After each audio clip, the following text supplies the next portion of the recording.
You know, I was thinking some things just really go well together. Um, Mickey Rooney and Judy Garland, Diana Ross and the Supremes, Woodward and Bernstein, peanut butter and jelly, peanut butter and chocolate for that matter. I guess I'm saying peanut butter goes well with a lot of things, which actually led to the idea I was just reading the other day. During the Great Depression, there was an idea to make baked onions stuffed with peanut butter. Now, needless to say, peanut butter and onions did not really catch on. So, what can we say here at the 60th anniversary of the merger of Unitarianism and Universalism? Are we the near perfection of a peanut butter cup, or are we a Depression era plate of peanut butter and onions? You know, instead of calling ourselves Unitarian Universalist, sometimes I wished we called ourselves something like the Free Church, free to think, free to believe or not believe, free to be ourselves, free to come together in covenant. The Free Church. Maybe if we called ourselves that, journalists would have gotten our name right. But that's not what we called ourselves because we didn't want to lose the thread of either one of these great traditions you've heard about this morning. And rightly so, it turns out. After all, long-term relationships are not easy. They always require some kind of work, effort. And from almost the start of the merger, the Bostonian intellectualism of Unitarianism has threatened to eclipse that open-hearted spirituality of Universalism.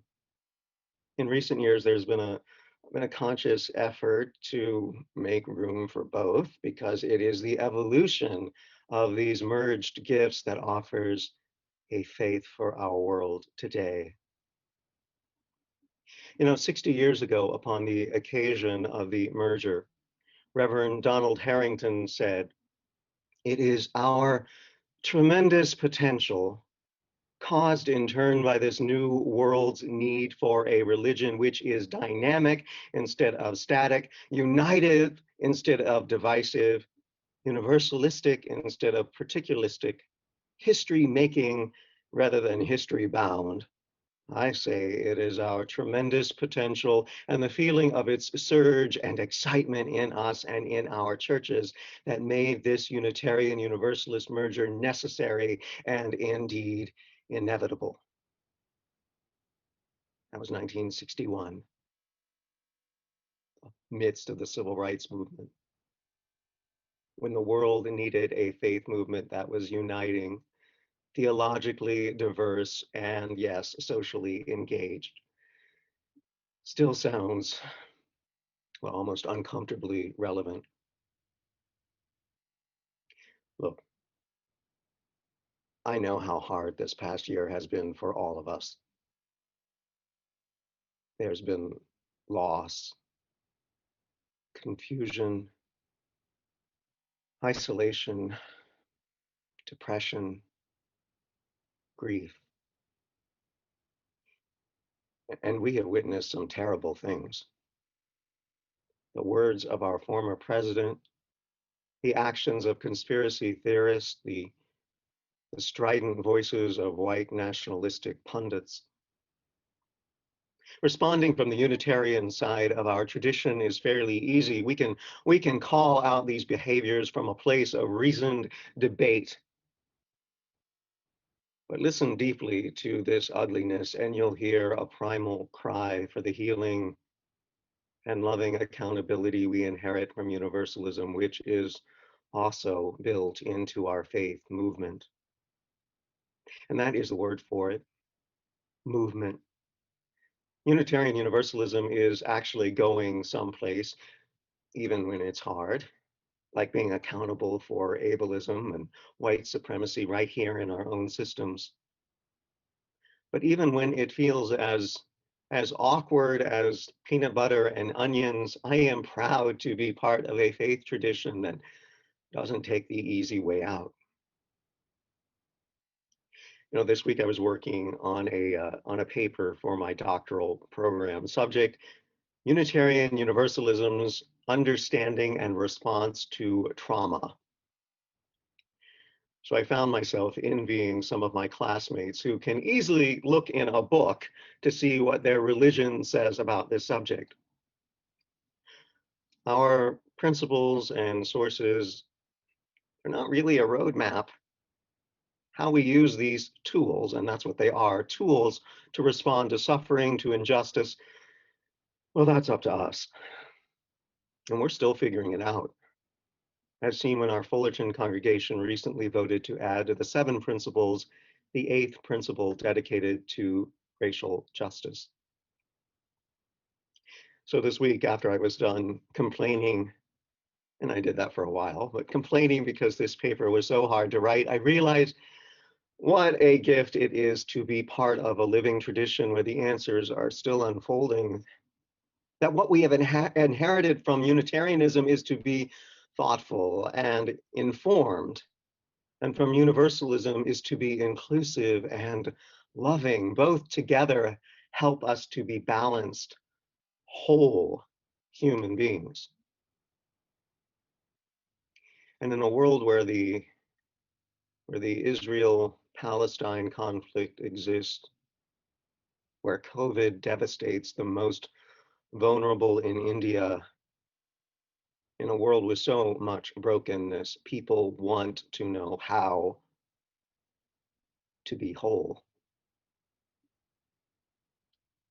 Sometimes in the lobby after a play I've just performed in, or at a dinner party where a swear word has slipped out, don't tell my mom, someone will say, "Wait, you're a minister?"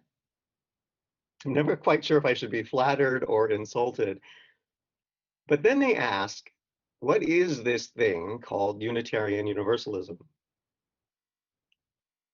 And when they ask, they're really asking how they can feel more whole.